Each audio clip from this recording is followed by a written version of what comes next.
Итак, ребята, всем привет! Apple выпустила релиз-кандидат macOS Ventura 13.4. Как работает на Apple Silicon?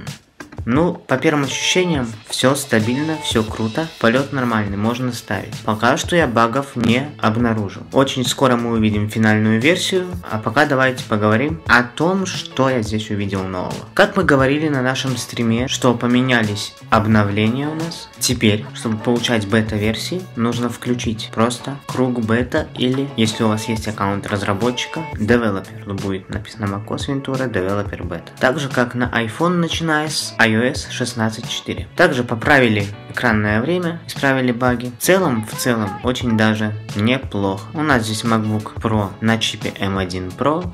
То есть это Apple Silicon. По скорости, по отклику, вроде как все отлично. Настроечки у нас не зависают теперь уже. Это у нас было только в macOS 13.1.